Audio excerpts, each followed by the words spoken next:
Assalamualaikum warahmatullahi wabarakatuh. Perkenalkan, saya Elva Angrayana. Saya adalah mahasiswi KKN Universitas Negeri Makassar angkatan ke-21. Saya dari jurusan Fisika Prodi Pendidikan. Nah, di sini saya akan memperkenalkan kepada adik-adik alat-alat laboratorium yang biasa kita gunakan ketika praktikum. Nah, yang pertama adalah mikroskop. Nah, mikroskop ini merupakan alat optik yang membantu kita dalam melihat dan mengamati benda-benda yang berukuran sangat kecil. Nah, mikroskop ini dibagi menjadi 3 jenis. Yang pertama adalah mikroskop monokuler, mikroskop binokuler, dan mikroskop elektron. Nah, untuk jenis ini kita namakan sebagai mikroskop monokuler. Yang kedua yaitu labu Erlenmeyer.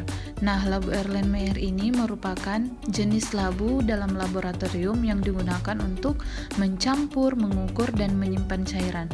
Dari ukurannya, labu ini ada yang 250 mili, 500 hingga 1000 mili. Nah, selanjutnya yaitu tabung reaksi, penjepit, dan rak tabung reaksi. Nah, tabung reaksi ini berfungsi untuk mencampur, menampung, dan memanaskan bahan-bahan kimia cair ataupun padat. Selanjutnya yaitu termometer. Nah, termometer ini merupakan alat yang kita gunakan untuk mengukur suhu atau untuk menyatakan derajat dingin atau panas suatu benda. Kemudian ada gelas kimia. Gelas kimia ini merupakan alat laboratorium yang berfungsi sebagai penampung. Alat ini berbentuk silinder dengan alas datar, biasa digunakan untuk bahan kimia dengan sifat korosif. Gelas kimia ini memiliki beberapa ukuran, mulai dari yang 25 mili hingga yang 3 liter. Selanjutnya yaitu pembakar spiritus atau yang biasa kita kenal dengan bunsen. Alat ini berfungsi sebagai pembakaran untuk menghasilkan api. Nah, selanjutnya yaitu neraca Ohaus. Nah, neraca Ohaus ini berfungsi sebagai alat pengukur massa. Jenis neraca Ohaus ini merupakan neraca Ohaus 4 lengan. Nah, bagian-bagian dari neraca ini yaitu lengan neraca, dan ini adalah garis keseimbangan titik nol. Kemudian ada tempat beban.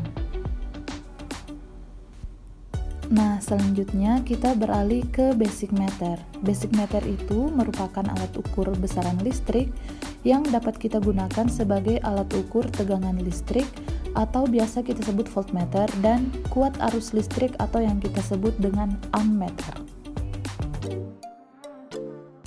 Nah, selanjutnya yaitu voltmeter. Voltmeter ini merupakan alat ukur yang berfungsi untuk mengukur besar tegangan listrik yang ada di suatu rangkaian listrik.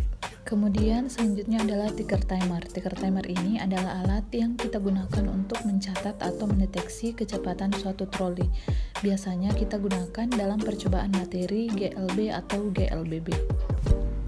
Selanjutnya adalah jangka sorong. Nah, jangka sorong ini adalah alat ukur yang mampu mengukur panjang, kedalaman, maupun diameter dalam suatu objek dengan tingkat akurasi dan presisi yang sangat baik. Nah, selanjutnya yaitu mikrometer sekrup. Mikrometer sekrup adalah alat yang kita gunakan untuk mengukur benda-benda yang berukuran kecil atau tipis, atau yang berbentuk plat. Nah, mikrometer sekrup ini memiliki tingkat presisi yang cukup tinggi. Mikrometer sekrup ini juga memiliki ketelitian hingga 0,01 mm. Nah, dan yang terakhir yaitu lup atau kaca pembesar. Kaca pembesar ini biasanya kita gunakan untuk membantu membaca dan melihat benda yang berukuran kecil.